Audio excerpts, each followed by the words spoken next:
Hello everyone, welcome back to my channel. Today's video I'm going to finally be giving you a speed reviews video on products I've used in my Oh the Shame video series, which I do also have on my list to do a new one. You guys know I've been super behind and that I prioritize Project Pan updates over these other videos I like to work in every once in a while. But I did want to come back and review these products. I decided to do 2 episodes at a time so that I can knock these out really quickly. Stay tuned for the next episode of Oh the Shame, because it will be the most shameful products, meaning the ones that have been in my makeup drawer of shame for the longest. So the palette that's been in there the longest, the foundation that's been in there the longest, etc. But that's enough rambling. Let's kick it off with episode number 1. I will link these episodes in my description box. I am still sick. Please excuse that. That's why I wanted a really quick video to film today. Episode number 1, I really focused on products I purchased in a past Sephora VIB sale that I still hadn't used, as well as filling in some of the other product categories. So kicking it off, I have my Urban Decay Hydromaniac foundation. I have mine in the shade 20 Fair, which is a bit light for me, and I've used this a decent amount since using it for the first time in that video, which is over a year old now. And it's just simply not my favorite foundation. I feel that it kind of settles into my pores and lines a bit, though I do really like the finish of it. It's more of a satin matte finish, and it has a medium coverage where it is called a Tinted Glow Hydrator, and it says medium coverage, but when it says Tinted Glow Hydrator, in my mind I was expecting something a bit more similar to the Fenty Eavesdrop tinted whatever, which I definitely prefer over this one. So this hasn't turned into an absolute favorite for me, but I am happy to have it in my collection and I reach for it every once in a while. I also used the Ciate London Everyday Vacay Loose Powder for the first time in that video, and this has turned into one of my favorite powders in my collection. I can't take my voice seriously. This sets my under eye so well. It's a very lightweight powder. It does have a bit of a white cast that on my skin tone can kind of be buffed into the skin. I don't know if they have other shades in this range. It smells like coconuts. It's lightweight like I mentioned, and it sets my under eye concealer really, really well. I don't typically use it to set my face, not for any particular reason. I just mostly use this to set my under eyes, and it's something that I have reached for quite a lot. I have less than half. Not that when it was brand new it was full right to the top, but I'm below the halfway point with this powder, and I feel like that definitely shows. I've used this one quite a lot. I used my Bare Minerals bronzer in Kiss of Copper for the first time in that video as well, and this turned into a favorite also. I do not use this as a bronzer and blush technically, like how they show to use it both on their Instagram and on the Sephora listing, etc. But I do love this for a really pretty overall cheek color. I still use bronzer, I still use highlight, but this coppery shade looks so gorgeous at the end of summer coming into fall. I have been reaching for this time of year. It's a very glowy finish, but the copper shade looks really great on my neutral leaning warm undertone, but they have, I don't even think they have this shade anymore. They have different shades when I was looking on the Sephora Canada website the other day, but this is really beautiful and I'm so happy I bought it. The packaging feels a little cheap though. Hi. Did you have a nice rest? Another product I used in that video is my Hourglass Arch Micro Brow Pencil, and it's really cool to see that I have actually completely used up that brow pencil by now. I really loved it. I loved the oval shape of the micro pencil part, but it is so expensive that I don't think I would repurchase it. I got that in a BoxyCharm, but that was a really great brow pencil. And another product I used in this first episode of Oh the Shame is the Bare Minerals Mineralist Lip Gloss Balm thing, and I've used that up as well. This was not my favorite lip gloss formula. I thought it would be more balm-like, a little thicker, a little bit more nourishing, and it just wasn't that. So the description and my expectations didn't match what the product was. It was a perfectly fine lip gloss. I really liked the color that I had, which was Sincerity, I believe, but I just wanted something a little bit different from that product. The palette I used in that video was my Urban Decay Naked Wild West palette, and I bought this with the intention of reviewing it on my channel. Like, I bought it at launch, but it took so long to get to me that I didn't do that. So I used it in this first episode of Oh the Shame. And this is not my most reached for palette, but whenever I get in here, I do really enjoy it. Some of these shimmers are really lackluster. I'm not impressed with them whatsoever, except I do love Rustler, and these three, like these really warm browns and this teal shade, I absolutely love, and I really love these lighter tones over here. I just don't love the palette as a whole. The quality is fine. It's the typical Urban Decay quality, which their formula is definitely not my favorite. I'll just put it that way. But I don't know, like this Cowboy, what is it called? Cowboy Rick shade is really bad in my opinion. It's so sheer, and I don't know, it's just very lackluster, and that is a shade that I really wanted to love in this palette.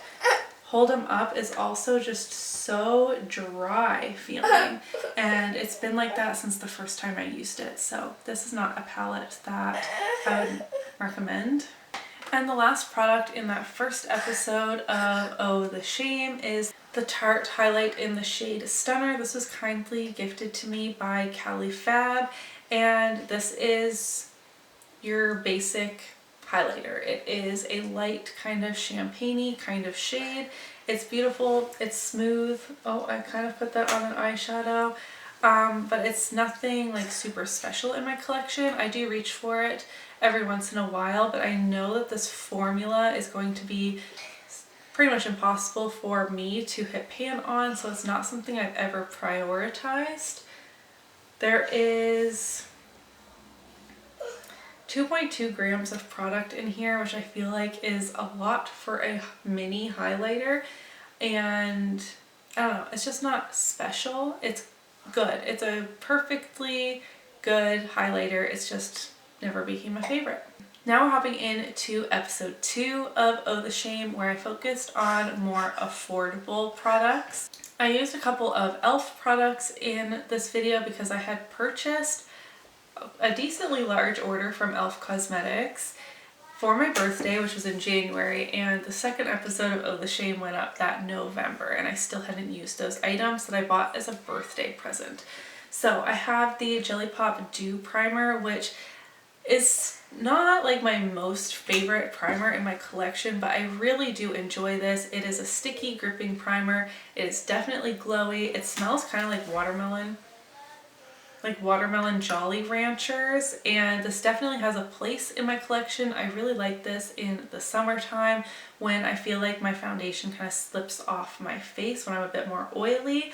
But gripping primers are just like not my favorite type of primer. Am I making any sense? So this was destined to like not become a tippy top favorite for me in my collection, but it has a place. This might be my only gripping primer. Maybe I have one other one. I'm not sure. I'd have to look at my collection, but I know I have this when that is what I want, and I do like it. I also bought the Hydrating Camo Concealer. I have the shade Light Ivory, and I just don't really love these e.l.f. concealers. I found this kind of creasy and still heavy. I have to be so careful about the amount of product I use when I use both this one and the matte version, or like the original version. I keep it around just because I think maybe at some point I would be able to use it up, but I don't know, it always looks creasy under my eyes and kind of makes me look older. Both of them do, both the original like 16-hour wear camo and this hydrating camo one. I just don't really love these e.l.f. concealers. I do really like the e.l.f. primer infused bronzer. I have the shade Forever Sunkissed. Once again, this is not my most favorite bronzer in my collection, but it's one of those products that just works. It blends well. It's a good color for my skin tone. I don't find it to be patchy or hard to apply. It's not overly powdery in the pan. Like, I know if I reach for this, I'll be happy enough with my bronzer. I don't know how to explain, like, this is just, it's a good product, but it's not a favorite product for me. The palette I used in that video was my Colourpop Raw Beauty Kristi at Forest Site palette. This palette is so neglected in my collection. The packaging is stunning. Like, I love foresty mushroom vibes. That is kind of what my property is like. If you ever see me walking around on like Instagram stories and stuff, I love the forest. But this palette is just not my favorite. I feel like I haven't used it all that much even after Oh the Shame. I wish that this had more shimmers in it because I don't love the 2 shimmers that are included, and I did buy the Super Shock shadows that came with this collection, but I'm not always thinking like, oh yes, I want to reach for this palette, oh I need to find the Super Shocks that go with it so that I can have my shimmer options available to me. I don't know if that makes any sense. The quality in here is fine, just like any other Colourpop palette. I like it fine enough. I really love this like mustardy, or I guess it's more like sunflower yellow.